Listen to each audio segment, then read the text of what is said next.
last night, as we predicted, there was some open press conversation with the president and the prime minister of Israel, during which the president made so much news we could spend the hour just talking that event.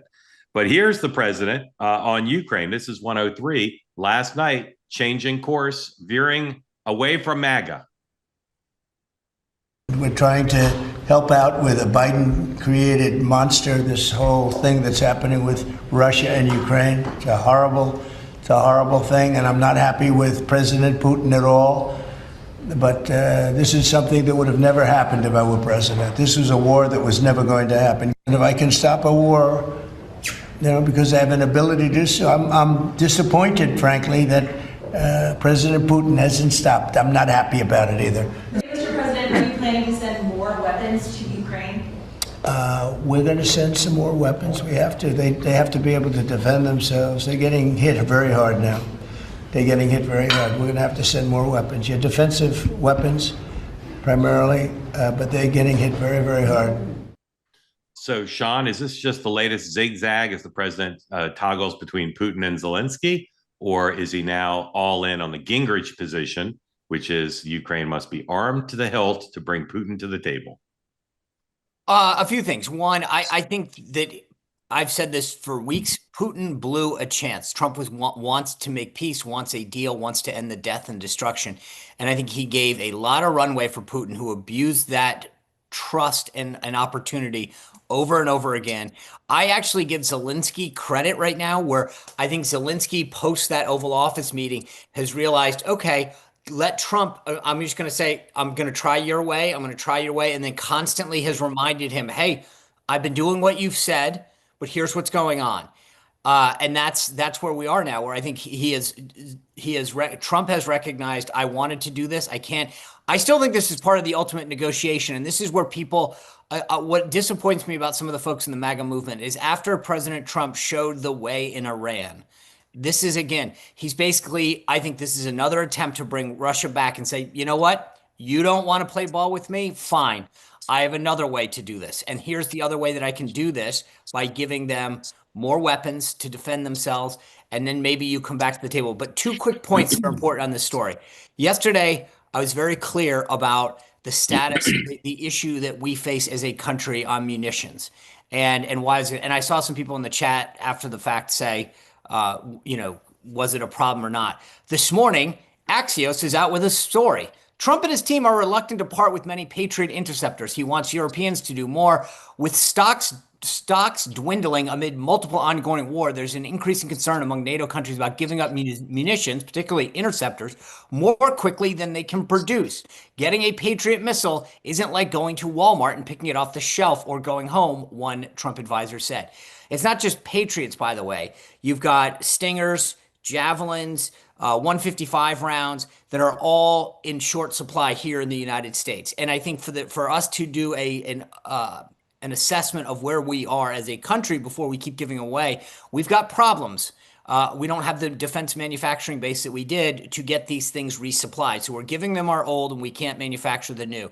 That is a problem that I think the president was having the DOD review, and it's important to understand. One other factor that I don't know how much it went into the president's decision-making, but yesterday the Chinese foreign minister said that China could not allow Russia to lose the war because the United States would turn on them.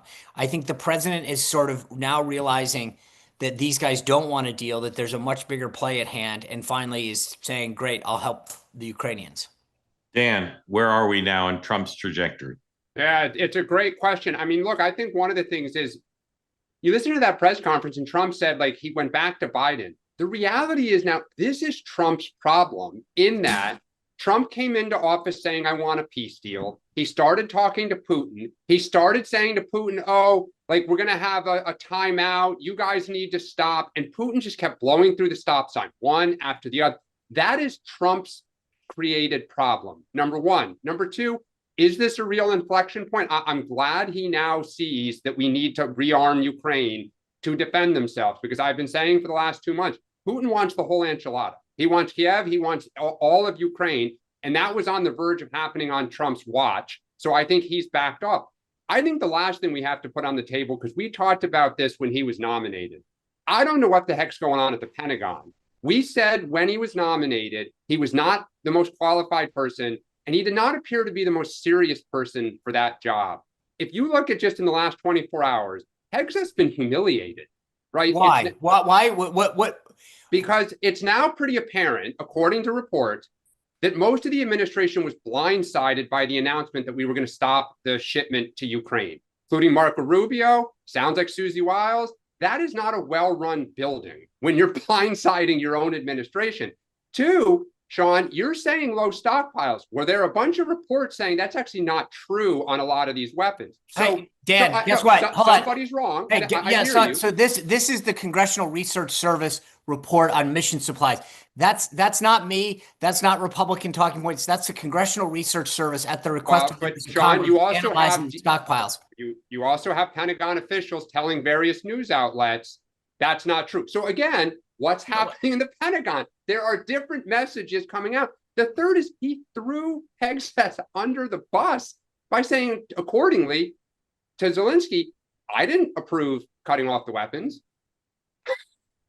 If this was a Democratic administration, people would say an S show of the ninth degree.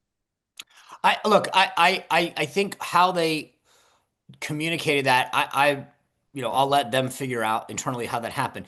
The bottom line is, though, what they discussed as the stand down rationale for what they did was to take stock of what we have and what we don't have in our country in terms but Sean, who's they? Because Trump said I didn't sign off. No. What I'm saying is what Parnell, the spokesman and the secretary said earlier was we need to pause to take a stock, literally, of what we have munition-wise in this country to make sure that we have the appropriate amounts. That's a good thing. The idea that we are whistling past the graveyard when it comes to our preparedness to defend our own homeland is something that should concern every single American. So then why are certain DoD officials saying that's not true? I'm not aware that anybody did. I've not seen that. And again, as I said, this is not a new problem. This was something that 4 or 5 years ago was an issue. The Congressional Research Service documents it and updates it on a regular basis. We have a problem.